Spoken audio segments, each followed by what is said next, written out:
Review करेंगे web series रामयुग।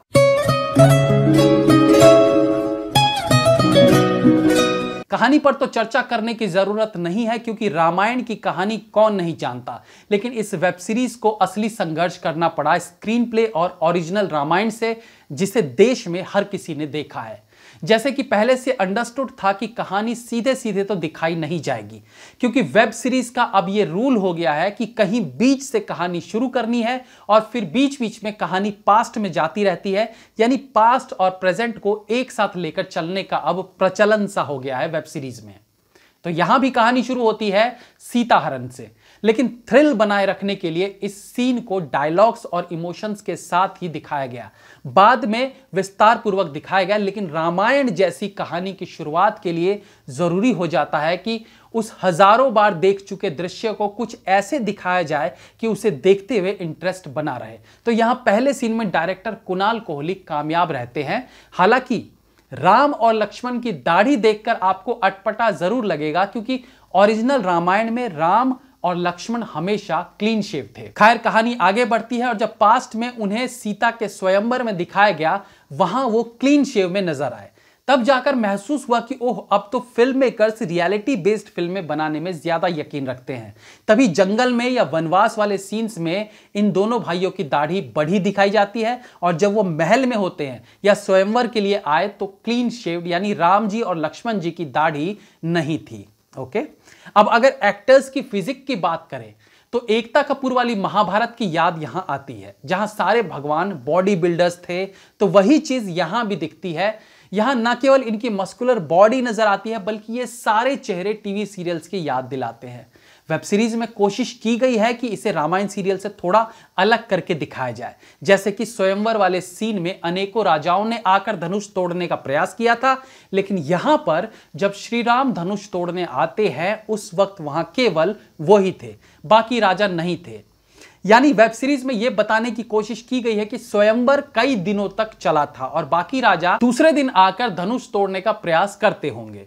धनुष तोड़ने के बाद जिस प्रकार से सीता ने राम का वर्णन किया वो सुनने में अच्छा लगता है, जहां वो बताती है लक्ष्मण हमेशा राम के पीछे चलते हैं, लेकिन राम इस बात का ध्यान रखते हैं कि उनकी परछाई लक्ष्मण पर पड़ती रहे। हाँ, कुछ एक डायलॉग्स अटपटे जरूर हैं, यानी शब्दों का चयन उचित नहीं लगता।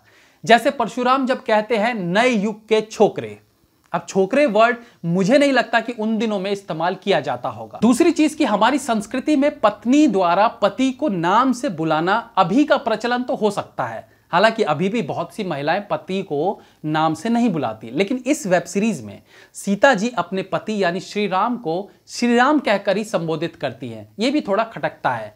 वहीं हनुमान जी भी लक्ष्मण को लक्ष्मण ही कहकर पुकारते हैं, जबकि ये सब जानते हैं कि हनुमान जी के लिए राम और लक्ष्मण दोनों ही पूजनीय थे।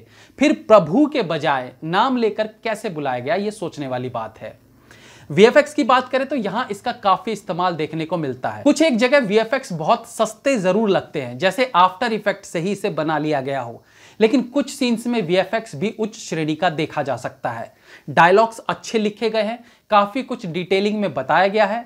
सीता द्वारा राम का वर्णन हो या फिर केकई द्वारा दशरथ को कहना कि उनका पुत्र भरत ही राजगद्दी पर बैठेगा और राम को 14 वर्ष का वनवास दिया जाएगा, यहां शब्दों का चयन अच्छा है और अचानक से खलनायिका बना के केकई को प्रस्तुत नहीं किया गया, बल्कि तर्क देते हुए दशरथ को केकई ये सब बातें कहती है जो आपको सेटिस्फाई कर सकती है।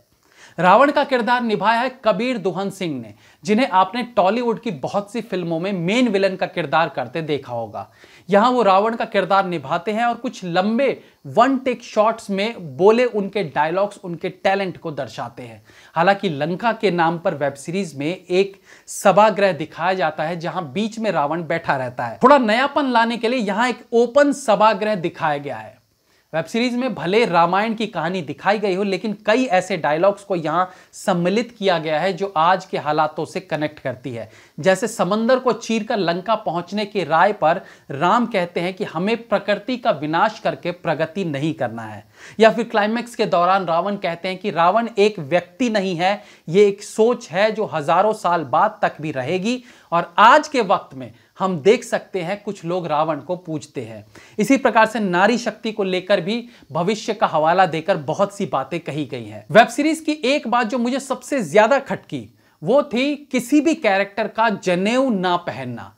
जब आप इतने बड़े बजट की वेब सीरीज या फिल्म बनाते हैं तो यह कहना गलत होगा कि इस तरह की नॉर्मल चीज आप भूल गए हों।